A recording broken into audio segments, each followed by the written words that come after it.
ছেলেরা এখন বড় হইয়া বাবা মারে ভুলে যায়। কি করলেন এটা? রান্নাঘরটা নোংরা করে যাইতেছেন, পরিষ্কার করে যান। রান্নাঘর নোংরা বানাইলাম কই? টাকা দেখেন নিচে শাক পড়ে রইছে। খেয়াল করি নাই। আপনারা ভালোভাবে কোনো কিছুই খেয়াল করতে পারেন না, কোনো কাজই আপনারা ঠিক মতো করতেও পারেন না। কিরে রকম বাড়িতে যাইতাছস মনে হয়? জি চেয়ারম্যান সাহেব। হাতে এত ফলমূল দেখতাছি, কার লাগে নিতেছ? ওই বাড়িতে আমার শাশুড়ি আইছে তো, আমার শাশুড়ি আবার ফলমূল খেতে খুব পছন্দ করে, শাশুড়ির জন্য নিলাম আর কি। বাবা, সকাল সকাল তুমি আমার একটা ইমান শিখাইলা, সিস্টেম শিখাইলা। তোমার বাড়ির সিস্টেম সবকিছু ঠিক আছে তো? মানে তোমার ইমান ঠিক আছে তো? এসব আপনি কি বলতেছেন? আপনার কথা তো আমি কিছুই বুঝতাছি না চেয়ারম্যান সাহেব। ও তুই বুঝোস না? তোর বৃদ্ধ বাবা মারে তুই খাওয়াস না।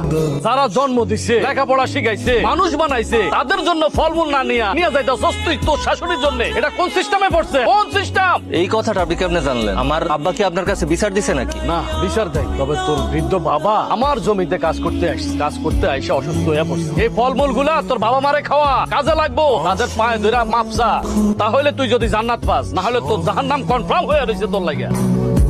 কাইন্দো না মা, কাইন্দো না। তোমার কপালে লেখাই আছিল বিয়ে বেআইনের কাছে অপমানিত হইবা। কপালে লেখা কি আর খণ্ডান যায়? কি ব্যাপার মিতা, আম্মা এমনি কান্দাছে কেন? তোমার বাপ আর তোমার মা আমার বাড়ি যা ইচ্ছা তাই শুনাইছে। তোমার বাপের বাড়িতে আমার মা কেন আইছে সেটা নিয়েও খোটা দিচ্ছে। ছেলের কাছে আর বাপ মার নামে কিছু দিস না, তাতে আবার জামাই তোরে খারাপ মনে করে। আম্মা এখানে খারাপ মনে করণের কি আছে? আচ্ছা কে কি কইছে আমার কও তো? তোমার মায়ের রান্নাঘরে যায় আমার রাখতে না, এটা নাকি তার স্বামীর রান্নাঘর। আমি শুধু বলছি আমার স্বামী তো আপনারই ছেলে, সেই হিসাবে কি আমি রান্না করতে পারি না? মা সাথে সাথে আমারে মারতে চলে আইছে, আমার মা সাক্ষী।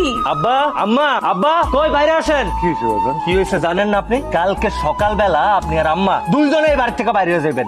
কি কইছি আমি বুঝো নাই? বাংলা কথা বুঝো তুমি? যেই বাড়িতে আমার শাশুড়ি থাকতে পারবো না, সেই বাড়িতে তোমরাও থাকতে পারবা না। কালকে সকালবেলা তুমি আর আম্মা দুজনেই বাইরে হয়ে যাবা। তুই কার সাথে কথা কইতেছ সে খেয়াল তোর আছে?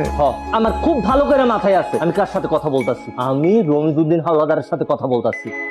আর আমি যাই না বুঝাই কইতাছি, আপনি আর আপনার বউ দুইজনে কালকে সকালবেলা এই বাড়ি থেকে বাইরে হয়ে যাবেন। আমি কি এই বাড়ি তোর নামে লিখে দিছি? না, আপনি এই বাড়ি আমার নামে লেখা দেন না, কিন্তু আপনি হয়তো ভুলে যাইতাছেন এই বাড়িটা আপনার নামেও নাই। আপনি কি ভাবছেন আমি কোনো কিছু জানি না? আমি সব জানি। এই তুমি তাড়াতাড়ি বিচার করো, হয় তুমি তোমার বাপ মা লয়া থাকো আর নইলে তুমি আমগরে লয়া থাকো। আর সিদ্ধান্ত নেওয়ার কি আছে? আমি তো বইলাই দিলাম কালকে সকালবেলা সূর্য ওঠার পর পর আপনারা দুজনে এই বাড়ি থেকে বাইরে হয়ে যাবেন। তোর বউয়ের জন্য আমরা না হয় কিছু করি নাই, কিন্তু তোর লাগে কিছু করি নাই।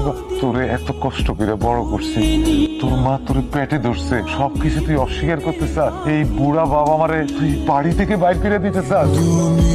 তুই না রোজা রাখস, তুই না মসজিদে যাস? আপনি আমার রোজা মসজিদ এগুলো নিয়ে কথা কইতাছেন, আমার একদম জ্ঞান দিতে চাইবেন না। আমি বুঝছি তো, আমি খুব ভালো করে বুঝছি আপনারা দুজনের হিংসা হইতাছে। আমি একটু ভালো আছি না? আমি তো একটু সুখে আছি, আমার বউ শাশুড়ি সবাই নিয়ে সুখে আছি, আমার টাকা পয়সা একটু নড়চড় করতেছে, এটা তো আপনাকে সহ্য হইতাছে।